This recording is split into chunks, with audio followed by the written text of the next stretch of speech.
ধরা হয়েছে। ভক্ত এবং ভগবান,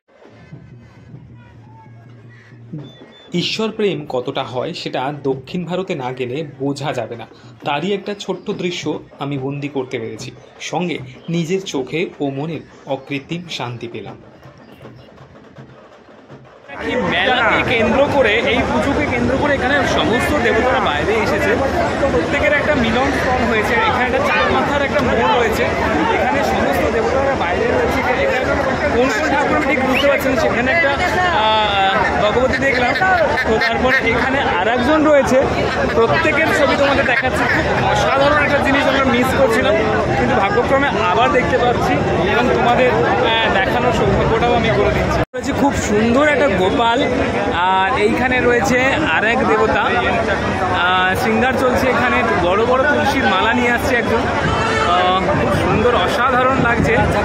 আর এত সুন্দরভাবে লাইটিং করে সাজানো রয়েছে, সত্যি আমাদের চন্দননগরকে মনে হয় হার মানিয়ে দেবে, এত সুন্দরভাবে সাজানো। এখানে দুদিকে দুটো হরিণ রয়েছে, হরিণের মাথায় পিঠে এই তুলসীর মালাগুলো দিয়ে দিচ্ছে। আমার ব্যাকগ্রাউন্ডে পুরো মেলাটা দেখো, পুরো মেলাটা একটা পুরো ঠাকুর রয়েছে।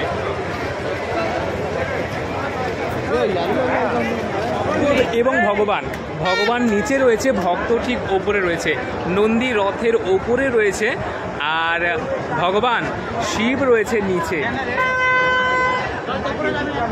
কি অসাধারণ দৃশ্য! সত্যি এখানে যদি না আসতাম আমি হয়তো ফাঁক পড়ে যেতাম। এখানে রয়েছে কার্তিক ভগবান, যেহেতু হাতে শক্তি রয়েছে তাই আমি বুঝতে পারলাম এখানে কার্তিক। তার দুই দিকে দুই স্ত্রী রয়েছে, দেবসেনা ও ভল্লী। এখানে কার্তিকের রথটা দেখে নাও, কি অসাধারণভাবে সাজানো, আর লাইটিং সত্যি খুব সুন্দর, খুব সুন্দর, অসাধারণ দৃশ্য। যদি আমি না আসতে পারতাম তো সত্যি খুব ফাঁক পড়ে যেতাম। লাইটিং দেখো, কি অসাধারণ লাইটিং। এখানে ভগবান শিব একবার চোখ খুলছে, একবার বন্ধ করছে, আর শিবের মাথা থেকে গঙ্গা ধারা বেরিয়ে যাচ্ছে, আর ওপরে রয়েছে স্বয়ং ভগবান।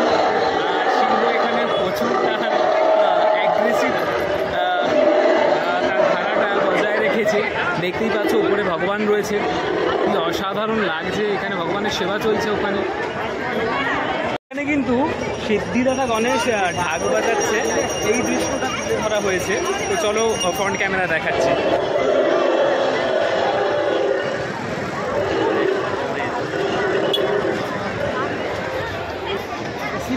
এখানে ভগবান শিব সদা সর্বদা আশীর্বাদ প্রদান করছে, আর উপরে ভগবান রয়েছেন। এখানে কোন ভগবান রয়েছে আমি কিন্তু ঠিক বুঝতে পারছি না, কেউ যদি তোমরা নাম জানো অবশ্যই কিন্তু কমেন্ট করে জানাবে।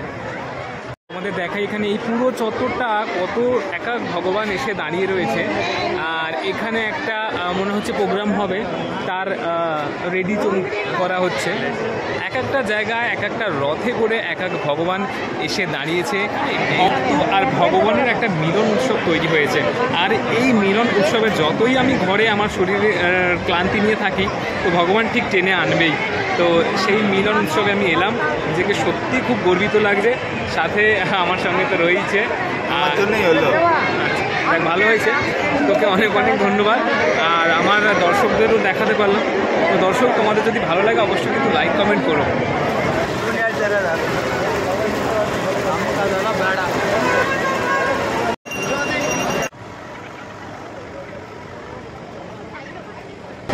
এখানে সিদ্ধিদাতা গণেশ রয়েছে, তার এই তো এখানে সিদ্ধিদাতা গণেশ, আর এখানে হনুমান বজরংবলী রয়েছে।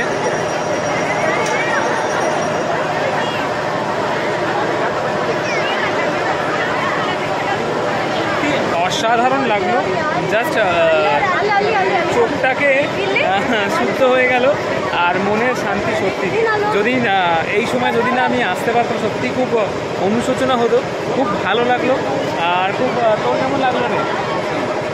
তো যাই হোক, আমার মধ্যে দিয়ে যে তোমরা দেখলে, তোমাদের কেমন লাগলো অবশ্যই কিন্তু কমেন্ট করে জানিয়ে।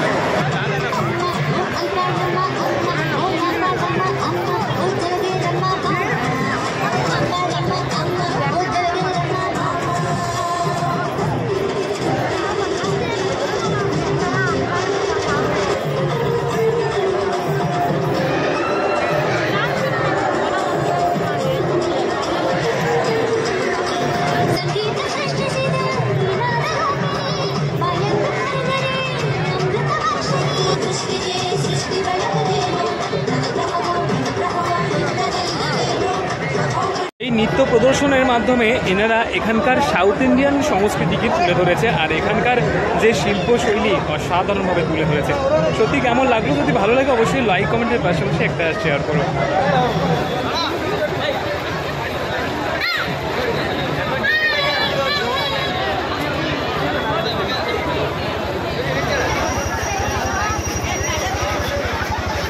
আমাদের ওখানে হাওড়া কলকাতার বা ওয়েস্ট বেঙ্গলের যে যে জায়গায় সব মেলা হয়, সেই মেলায় যে যে মিষ্টান্ন জিনিস বিক্রি হয়, তো এইখানকার মেলাটা একটু অন্য রকমের জিনিস বিক্রি হচ্ছে। চলো দেখাই। রয়েছে রঙিন মুড়ি থেকে শুরু করে নানান ধরনের বাতাসা, নকুলদানা, এই সমস্ত জিনিস রয়েছে।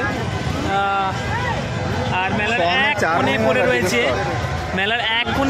জিলিপি। এত বড় বড় লাড্ডু রয়েছে, দিলখুশ রয়েছে। আমাদের যেমন মেলায় প্রধান জায়গা পেত জিলিপি, তো এখানে এক কোণে জায়গা পেয়েছে জিলিপি। হ্যাঁ, সব